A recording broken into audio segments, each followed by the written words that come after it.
January 22nd, 1996, Edith Carter. Okay, Mrs. Carter, so you and these women are in the barn, and there's how many women with you? Well, I don't know how many were there. Altogether, when we left, we were still about 650, something like that, maybe about 600, because they died. Very, very many died there. For instance, I went out in the morning from that barn, and went out and took off whatever I had on, and in the snow, in the cold, it was February then already, you know, and tried to kill the lice which I had out in the when I was standing out there in the snow, because otherwise they were eaten up by lice. It was so bad. And once there was a baby born there in that barn.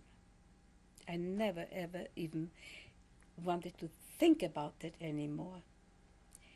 And that baby, the SS woman took that baby. She took that baby to herself, for herself. She took that baby from that girl. I don't know whatever happened to that baby. But she took it. She said she's going to take it. That it was unbelievable. But anyhow, then at the very end, it was for 6 weeks we were there, and then one nice day they said that we had to leave immediately because the Russians are so close by already. And so they chased us out from there again. Whoever there was, I don't know how many we were. And we went, we marched, and as we marched on the roads there were already fleeing the German farmers from all over, the German people, in wagons with their families, and they were all fleeing because they wanted to get away from the front, you know. And this, our column which marched, you know, there were so many who just simply couldn't do it anymore. So wherever somebody was left behind, they shot them immediately behind, because they were in the front the SS and in back SS with us in that column. And it was one of the nights, one of this late at night, when simply we couldn't go anymore. And there were 6 of us who somehow stayed behind. It was dark, it was already at night. Somehow stayed behind, and they didn't notice us. And we couldn't go anymore, so we, all 6 of us, we went into a ditch, and we stayed in that ditch there. And a worker of a farm, which was close by, very close by, saw us in that ditch. He was a Polish worker, and he told us should come with him. And we went with him, and he told us we are leaving, the Germans, not we are leaving, but the Germans are all leaving in the morning. The farmer with his whole family and everybody is going to leave. You stay in the pigsty now here, and you take off your clothes, your striped clothes, but we had the civilian coats, you know. We stick out and just put under the straw someplace that nobody sees it, your clothes, the striped clothes, and you stay here. And in the morning, you walk behind the fleeing carts with this, and as if you would belong to it. That's what he told us at the time. And he went and he brought us his bread. He had his supper. It was a piece of bread, a big chunk of bread, and something, I don't know what it was, whether it was speck or something else to it. And we had something to eat. And we stayed there. And in the morning, as the farmer left, we did what he told us to do, and we walked behind there like if we would belong to it, you know. At a distance, we walked along on that road. But it wasn't very far that we went, we were very hungry, and we had one girl was a Viennese, and she was kind of a very common girl, but she had a lot of courage, and there were some soldiers coming, and they were speaking German with an Austrian dialect, and she recognized it, and she started to talk to them, and the soldiers asked where we are going, and we told them that we have to follow our column. No, that was not before that already. Before we met these soldiers, we were hungry, and we went into a farm there, and asked the farmer to give us something to eat. And the farmer was a Polish Volksdeutscher, you know, one German Polish man. He called the field police. And the field police came on horses after us to that farm. He didn't give us anything to eat. The field police came and chased us out from there, and he said, you go and you have to catch up with your column. They are in the next place here where you go. You're going to catch up with them.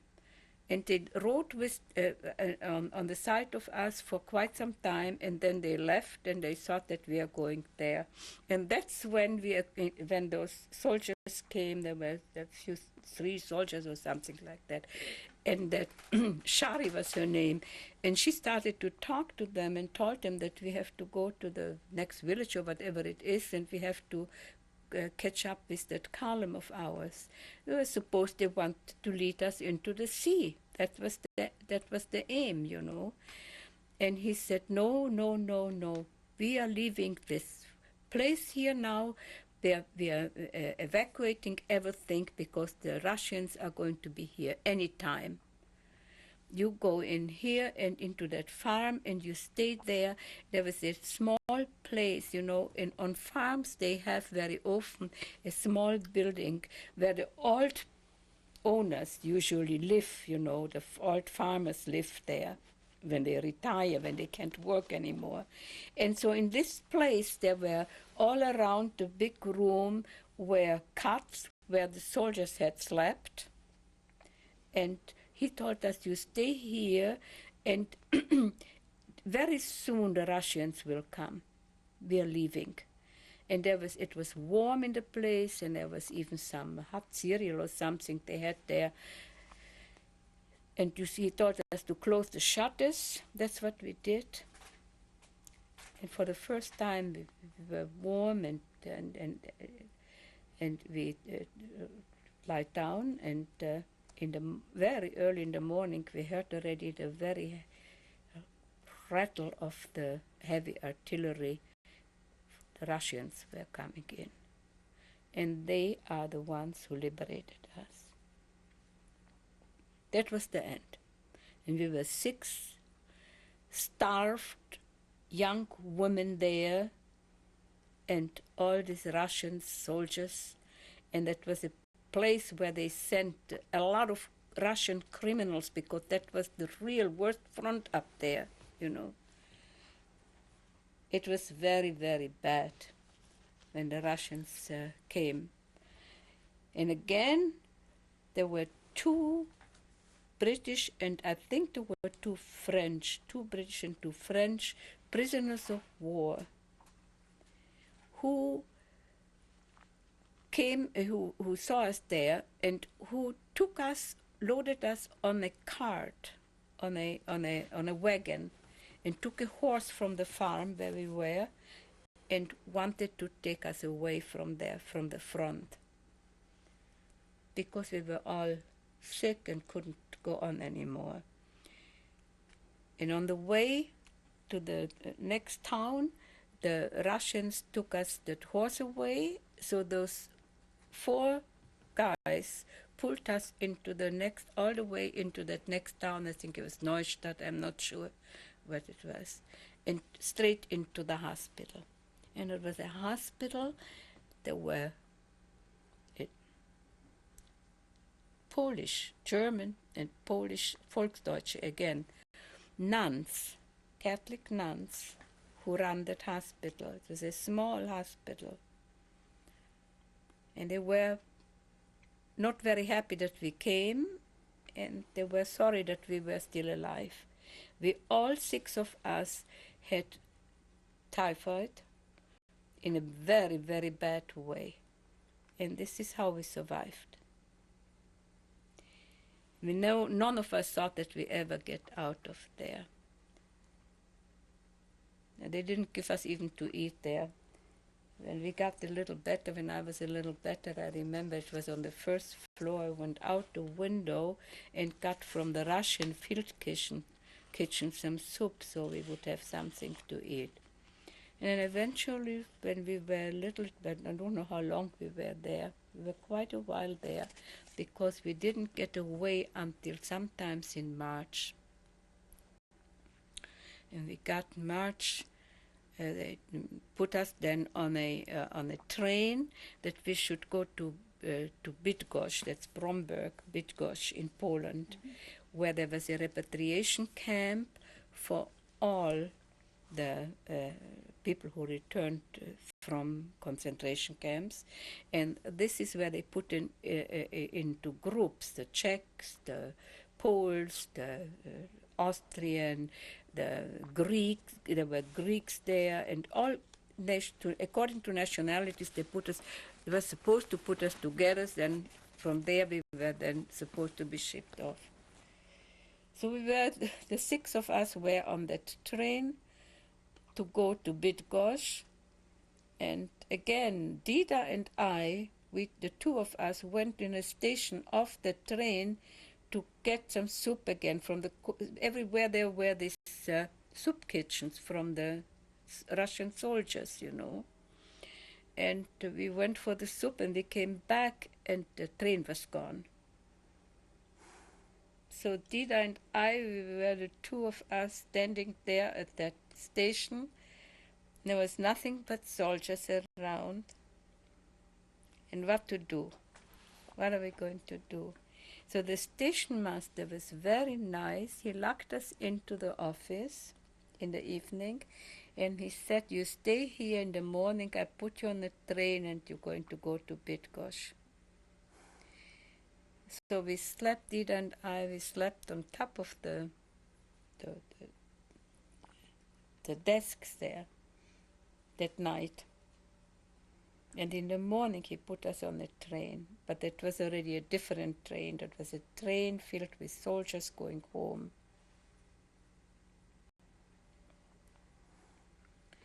And we got to Bydgoszcz. You know, Dida was such a beautiful girl. I still had all the signs still from this. After all that time, still I was in bad shape. The Dida was such a beautiful girl. She was younger, much younger than I still. And one of the soldiers gave us some money that when we get onto Bydgoszcz, that we can get something to eat. I don't know whether I told you what we did on the way to that camp. She had the money. We went past the first bakery and got ourselves a piece of sweets. That was the first thing we spent money for. And we went to that camp, and if you ask me, I don't know anything anymore about Bydgoszcz and about the camp. I had lost memory completely. And we were there for some time, I don't know for how long, not for very long. We were sent to Katowice, that is already close to the Czech borders. And they were still fighting in Czechoslovakia. They were still not freed. They were not, there was this the agreement between Stalin and Roosevelt and and the British and Churchill, how far the American can go and how far the Russians can go in Czechoslovakia. So Czechoslovakia wasn't all freed yet. So we stayed there for some time in Katowice, and in Katowice already there was a Dr. Beck. He was a physician from Prosnitz, from a town a neighbor town from Olmütz, from where I came from, and very nice man. He was there with his son. They survived, and he helped us. And from there, then after a few days, he sent us to Slovakia.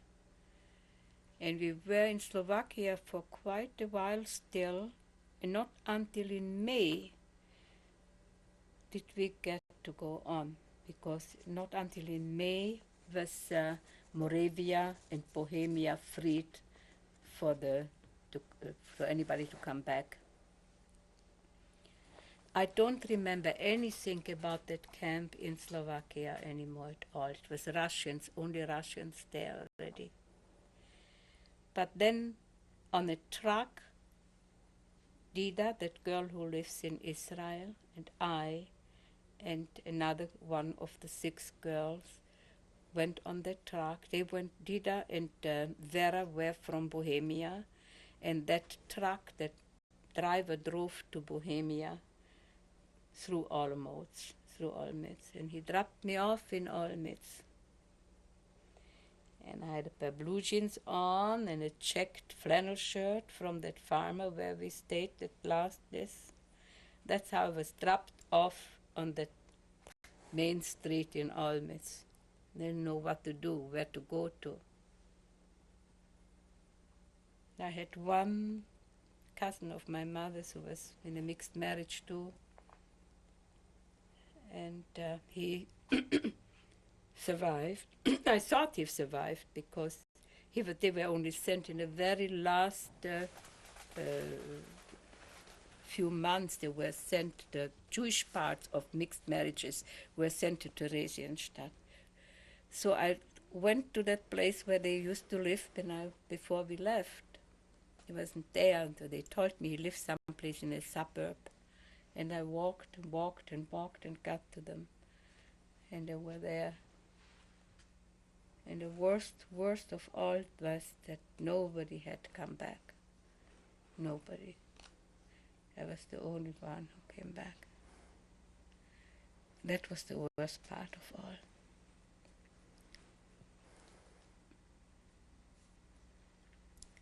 So yeah, that's the picture.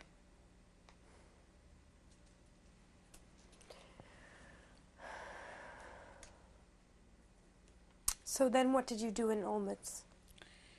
Why?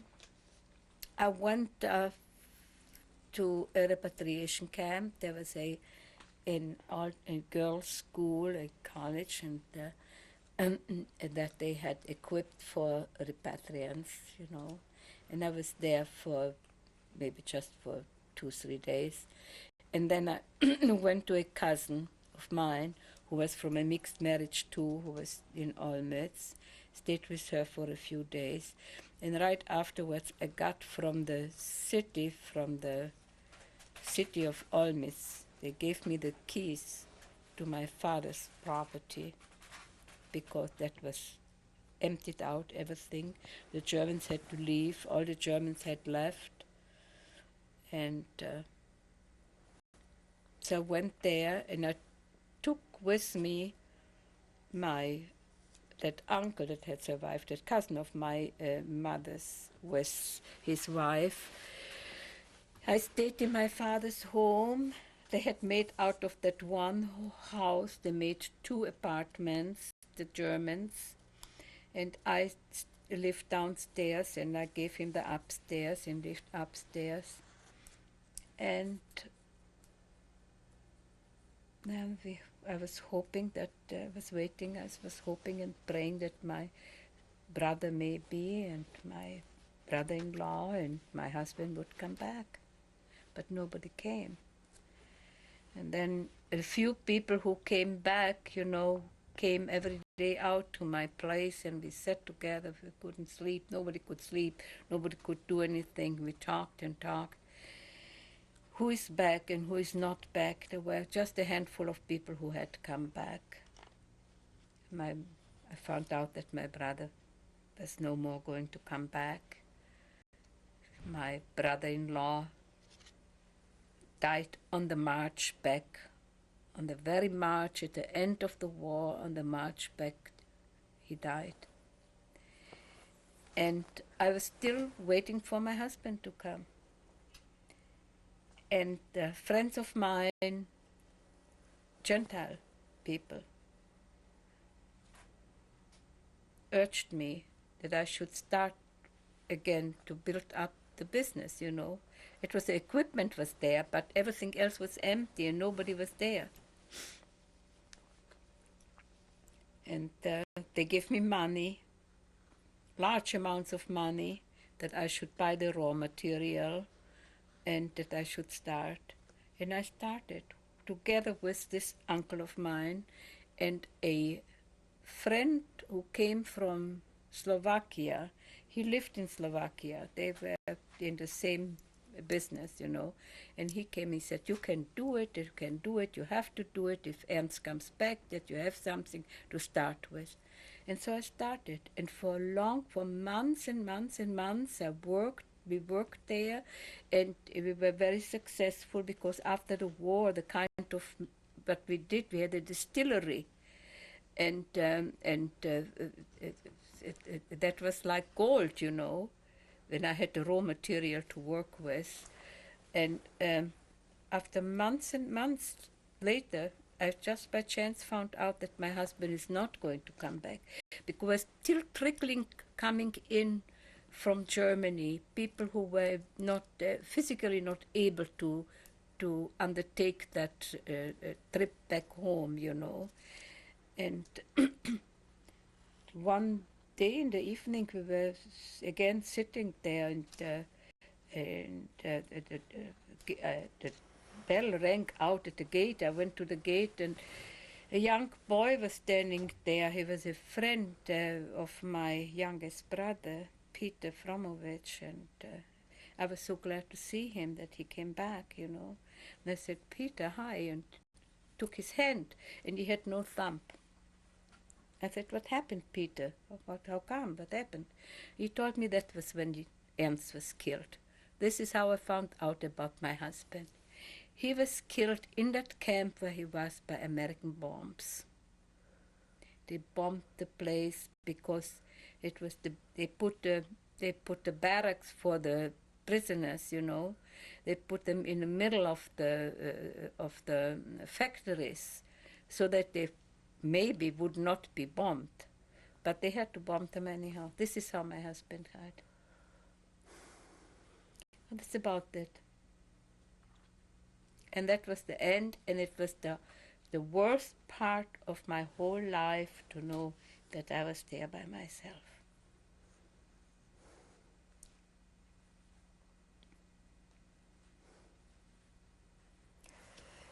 Then how long did you stay then in Olmutz before you came? Long, because I didn't want to do anything. The first, my husband had one sister who was married to a physician, and they had emigrated to Australia. They lived in Melbourne, and the moment they found out that I was back, they sent me a landing permit to come to Australia. But I didn't want to go. I didn't want to go. I didn't want to do anything anymore. And eventually, that was already then in 1945, 46. In 45 I came back. 46, and even at the end of 46 was that already. And then I corresponded with some other people who found out that I was back. A cousin in New York who found out that I was back, and she wrote me. And I wrote her and said whatever became, in my letter, whatever became of Gustav Carter. Gustav Carter was Ernst, my husband's favorite cousin, who had gone in 1938, I told you, to the United States on the World's Fair to buy for his businesses. And I asked her, I said, whatever became of Gustav Carter and his wife and the children, because his wife and his children were left over in Bielicz in Poland, you know. she took that letter and sent it to Gustav, who was in Cincinnati. You understand? Mm-hmm. In the meantime, he had found, after searching for several years, his 2 children in an orphanage in Samarkand, in a Russian Ural, in an orphanage. The 2 little girls were found through the Red Cross and through all that effort that he all these years had put in. They found these 2 little girls in that orphanage, and his wife Anna was dead. She died long before that from hunger. And the 2 little girls were taken to that orphanage. And Gustav had brought these 2 little girls came to the United States in I'm not sure, I have to look that up. It's in 1943 or 1944. They came as the only case that these 2 little girls were brought with an American soldiers on a warship to New York. And they called my husband up and said, we have 2 girls here. They're supposed to be your girls, but we doubt that they're your girls. Your girls are 8 and 9 years old or 10 years old. These little girls are not more than 5 and 6 years old.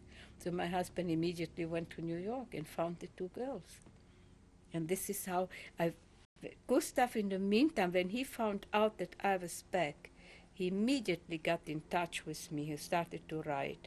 And then he sent his brother, who had come back from Auschwitz, who survived Auschwitz, and was in a camp, in a repatriation camp, waiting for his papers in Prague, for my second husband, who was supposed to send him the papers that he can come to the United States. So he sent him to me. Then he sent another cousin over. And this was for and back. And on one nice day, Gustav came over himself. And this is how I finally wound up here. And I had a new family, the 2 girls. This is what happened. Okay, we should stop here. That's in Outreach, and I don't know how confused I was when I told you all that. I have no idea. That's good. Did you